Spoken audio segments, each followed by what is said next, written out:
All right, guys, we're continuing our Unit 2 language study. Okay, we're going to be talking about similes and metaphors, I believe, again.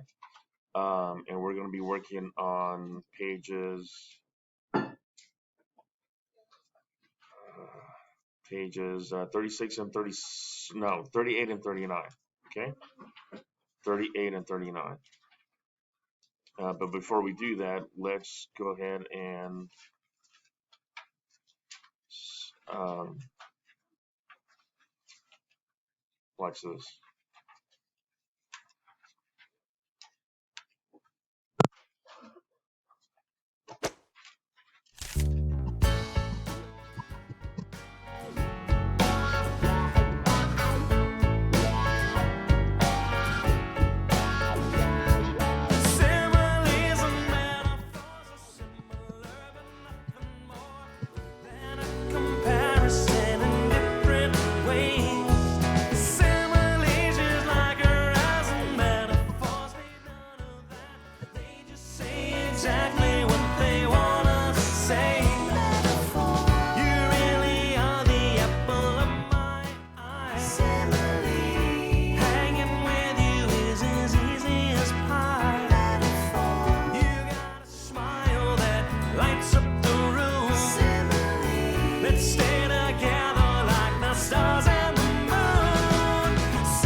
That's another metaphor.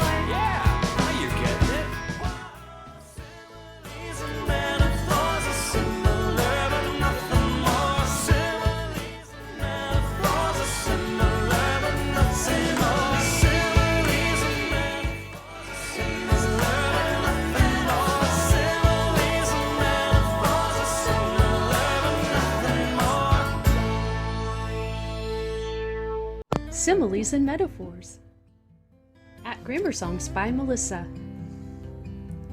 What are similes and metaphors?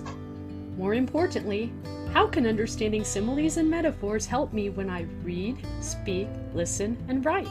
Let's get started. Similes and metaphors are both types of figurative language that compare two subjects by highlighting their qualities. What does that mean? I don't understand. It does sound confusing, so let me explain. Similes and metaphors are alike in many ways. The difference is that similes use the words like or as to compare by showing how two subjects are alike. Metaphors do not use like or as when comparing. They simply state that one thing is another thing. The word simile comes from the Latin word similis, meaning similar or like. So similes show how two things are alike. The word metaphor is a combination of the Greek word meta, meaning beyond, and the Greek word for, meaning carrying.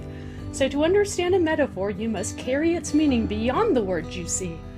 This is why both similes and metaphors are considered forms of figurative language. The words in a simile or metaphor cannot be understood literally or exactly. Literally? Exactly? Let me show you.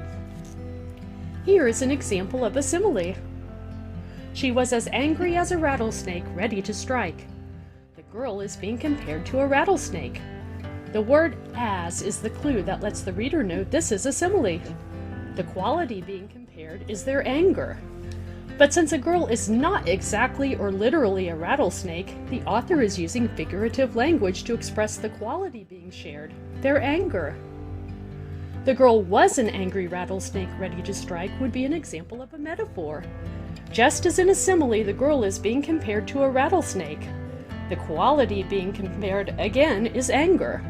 But since the words like or as are not used, and the author is saying one thing is or was another, the girl was an angry rattlesnake, we can clearly see that this is not a simile but a metaphor.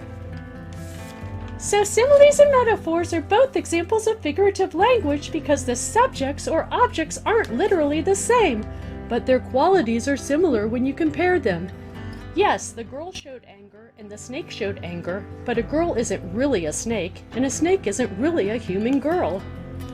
We use similes and metaphors every day when we speak without even thinking about it. You are an angel. This muffin is as hard as a brick. Of course, the waitress isn't really an angel. The man is using a metaphor to compare her to an angel because of her quality, her kindness. And the muffin isn't really a brick. The lady is using a simile to compare the muffin to a brick based on its similar quality, its hardness. Yikes! May we practice now? Absolutely. First, let's analyze the words to see if the sentence is a simile or a metaphor. Remember, a simile compares two things using the words like or as. A metaphor does not use the words like or as to compare. It simply states that one thing is another. Then let's note the quality being compared. We want to understand how the two things being compared are similar. And finally, let's discuss why an author or speaker may choose to use the simile or metaphor. How does it improve or enhance the message being sent to the listener or reader? Here we go. His singing is music to her ears. First, we need to decide if this is a simile or a metaphor. Similes include the words like or as. Do you think this is a simile or a metaphor? Well, since the author doesn't use like or as, and says one thing is or was another thing, his singing is music, this sentence would be a metaphor. Next, we need to note the quality being compared. Which two subjects is the author comparing in this metaphor? Well, the author is comparing his singing to music. So both his singing and music have a melodic quality. So why would the author use this metaphor? How is the message enhanced? Well, without this metaphor, the author could simply write, "He sings well," or "She likes his singing." Using a metaphor encourages the reader to use his or her imagination. Using a metaphor paints a more vivid picture for the reader. Let's practice again. The sunlight sparkled like a diamond upon the water. First, we need to analyze the words to see if this is a simile or a metaphor. Remember, similes include the words like or as. Do you think this is a simile or a metaphor? Well, since the author uses the word like, the sunlight sparkled like a diamond, this sentence would have to be a simile. Next, we need to note the quality being compared. Which two subjects is the author comparing in this simile? Well, the author is comparing the sunlight to a diamond. Both the sunlight and a diamond have the quality of sparkling. So why would the author use this simile? How is the message enhanced?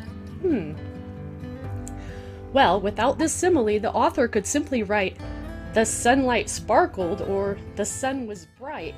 Using a simile encourages the reader to envision the quality of the sun. By comparing the sun to a diamond, the author stimulates imagination, painting a more vivid picture for the reader. All right, on your Unit 2 language study packet, go to page 38. Okay. Let's see what that looks like. 38 and 39, then we'll be done with the packet, okay? Let's do it. See what it says. Oops, sorry. It says, I blank Amber has my missing scent and pencil. My pencil has been missing ever since she sat at my desk yesterday. What are the directions at the top? There's no directions. Okay, that's weird.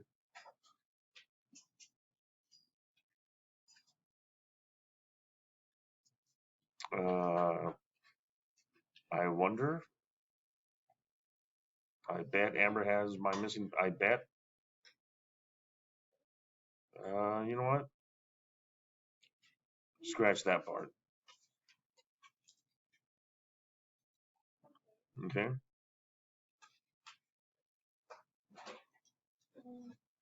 Which is the cleanest? Spotless, neat, tidy, or clear?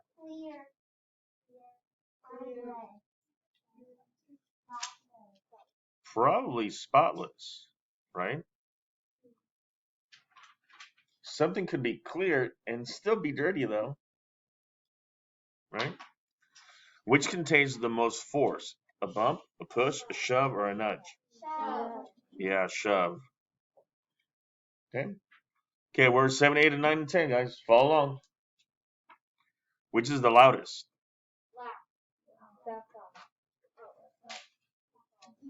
Probably a laugh for this one. I'm not sure. I'm gonna go with that. Which is the most intense? Examine, notice, observe, or scan? Scan is just across really fast.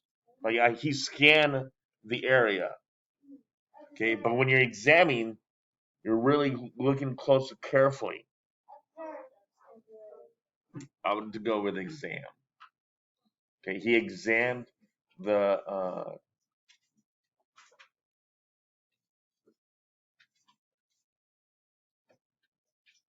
specimen under a microscope. Okay, which is the most intense? Nibble, devour, gobble, or eat? Devour. Which is the scariest? Terrifying, spooky, creepy, or frightening? Yeah, probably terrifying would be more. Right? Okay.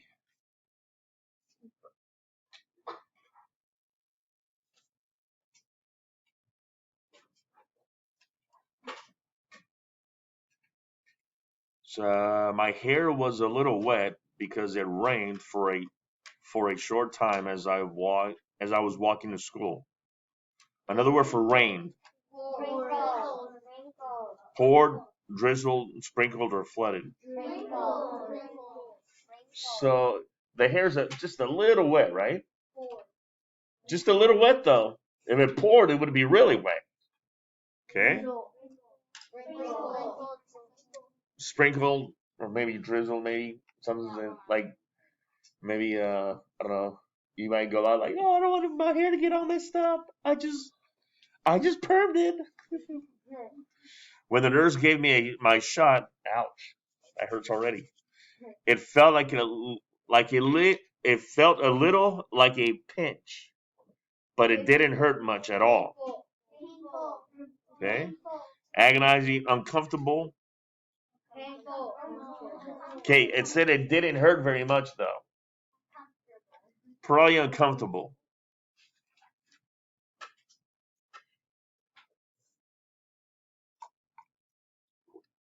The delicious cake melted in my mouth. I enjoyed it, every last bit of it.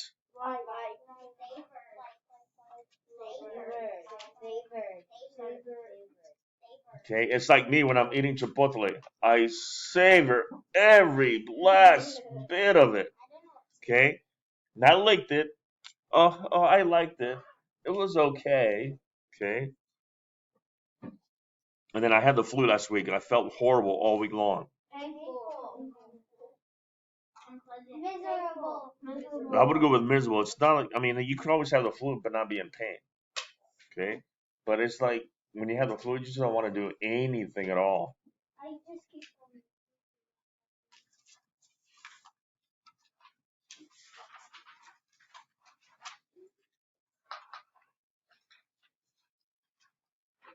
Okay, do the next page by yourself, and then we'll go over it. It says, after playing in the mud, Brett was he dirty? Was he filthy, messy, or spotted? Filthy. Okay, you could put dirty, yeah. Okay, but wouldn't filthy be a better one? Right? It's like, I mean, are you just dirty when you play in the mud, or you're just all over the place? Yeah.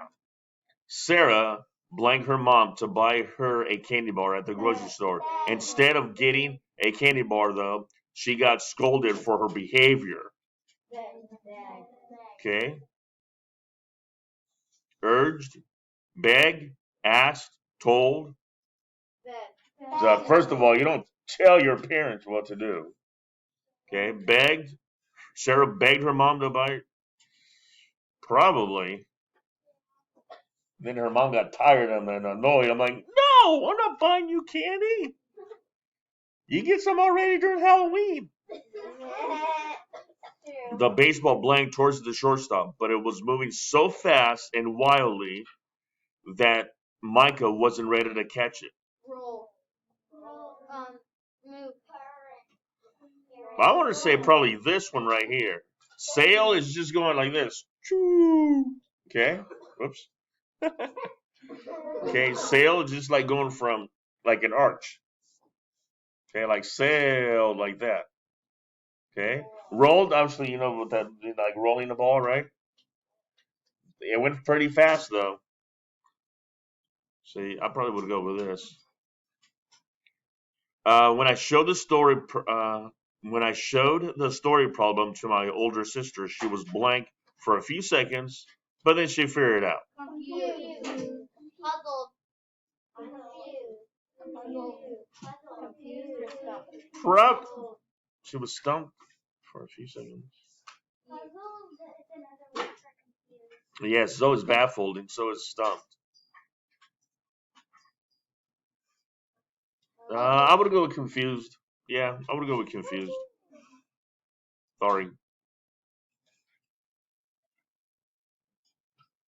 And then 21, the baseball blanked high into the air, right to where I was standing in center field. I had plenty of time to get under the ball and catch it. So I would go with sailed high. Ooh, Giants and the Dodgers play today. Ooh, that just got recorded. I have asked everyone in my family for help with this math problem. No one can figure it out. We are all completely blank by it. Puzzled by it, dazed, like, oh. Okay. All right, let's go with that. Okay. Sweet.